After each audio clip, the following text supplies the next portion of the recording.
Assalamualaikum warahmatullahi wabarakatuh.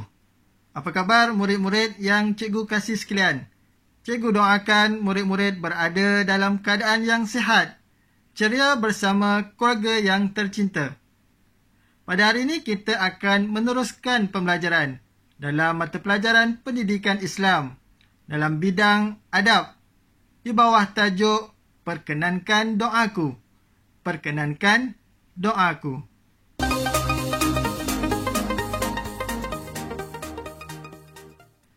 Bismillahirrahmanirrahim. Alhamdulillahi Rabbil Alamin. Wassalatu wassalamu ala ashrafil anbiya'i wal mursalin. Wa ala alihi wa sahbihi ajma'in. Allahumma aftah alayna hikmataka wanshur alayna min khazaini rahmatika ya arhamar rahimin. Ya Allah, ampunkan dosaku dan dosa kedua ibu bapaku. Kasihanilah mereka sebagaimana mereka mengasihani diriku sewaktu kecil. Amin. Baiklah murid-murid, sebentar tadi cikgu baru saja membaca doa.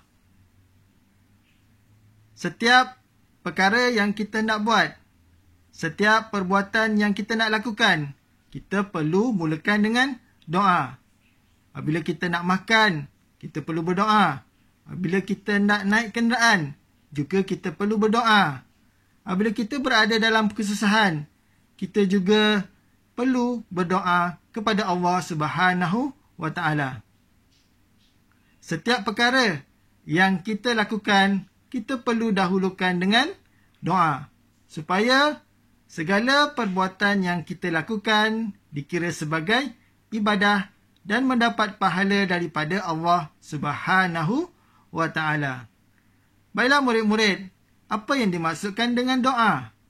Doa ialah perbuatan hamba memohon sesuatu kepada Allah Subhanahu wa Ta'ala. Kita ulang sekali lagi. Doa bermaksud perbuatan hamba memohon sesuatu kepada Allah Subhanahu wa Ta'ala. Sekiranya kita ada sesuatu yang dihajati, kita berdoa, iaitu kita memohon sesuatu kepada siapa?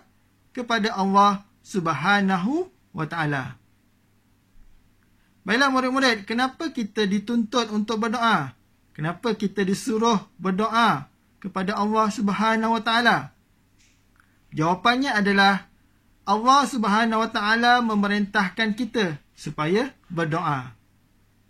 Allah yang memerintahkan kita supaya berdoa. Kerana apa? Kerana dalam Al-Quran ada dinyatakan, A'udzu billahi minasy syaithanir rajim. Bismillahirrahmanirrahim. Wa qala rabbukum ud'uni astajib lakum. Maksudnya, Tuhanmu telah berkata, berdoalah kepadaku, nescaya aku akan perkenankan. Baiklah murid-murid, sebenarnya Allah SWT telah menyuruh kita berdoa. Segala apa yang kita lakukan, segala apa yang kita mahukan, kita perlu berdoa dan Allah akan perkenankan dan Allah akan makbulkan. Itu janji Allah yang ada tertulis di dalam Al-Quran. Baik, seterusnya murid-murid, cikgu akan terangkan tata cara, iaitu bagaimana cara kita berdoa. Yang pertama, niat yang ikhlas kerana Allah Ta'ala. Kita berdoa, niatnya adalah kerana Allah Ta'ala. Yang kedua, kita hendaklah ada wuduk. Kena berwuduk dulu sebelum berdoa. Yang ketiga, menghadap kiblat. Yang keempat, menadah tangan. Menadah tangan. Yang kelima, menumpukan perhatian kepada doa. Menumpukan perhatian kepada doa. Kita kena fokus apa yang kita doakan. Yang keenam, memulakan dengan memuji Allah dan selawat kepada Nabi Muhammad SAW. Seperti mana yang cikgu bacakan tadi, kita dahulukan dengan Alhamdulillahirrabbilalamin, wassalatu wassalamu ala ashrafil anbiya'i wal mursalin, wa ala alihi wa sahbihi ajma'in. Seterusnya yang ke-8 adalah kita hendaklah merendahkan suara ketika berdoa. Merendahkan suara ketika berdoa. Yang ke-9, berdoa dengan penuh keyakinan. Berdoa dengan penuh keyakinan bahawa Allah SWT akan makbulkan permintaan kita.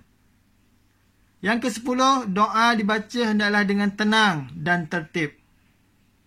Doa dibaca hendaklah dengan tenang dan tertib, yang ini tersusun.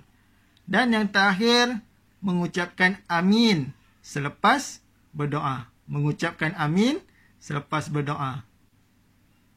Baik murid-murid yang dikasihi sekalian, di sini cikgu akan kongsikan satu doa untuk kita semua supaya kita mendapat kebaikan di dunia dan di akhirat. Murid-murid boleh ikut bersama cikgu membaca doa ini. Rabbana atina fid dunya hasanah wa fil akhirati hasanah wa qina azaban nar. Maksudnya, ya Allah, berikan kami kebaikan di dunia dan akhirat, serta jauhkanlah kami daripada azab api neraka. Baik, boleh kita baca sekali lagi. Rabbana atina fid dunya hasanah wa fil akhirati hasanah wa qina azaban nar. Ya Allah, berikan kami kebaikan di dunia dan akhirat, serta jauhkan kami dari azab api neraka. Baik murid-murid yang dikasihi sekalian, perkara yang terakhir yang kita nak bincangkan pada hari ini adalah apakah kepentingan kita mengamalkan adab berdoa. Baik, ada 3 perkara. Yang pertama, supaya Allah SWT memperkenankan permintaan kita. Supaya Allah SWT memperkenankan permintaan kita. Sesungguhnya Allah SWT telah berjanji dalam Al-Quran yang mana Dia akan menerima setiap doa hamba-hambanya. Yang kedua, memupuk pribadi yang menjaga kebersihan dan kesucian diri. Memupuk pribadi yang menjaga kebersihan dan kesucian diri.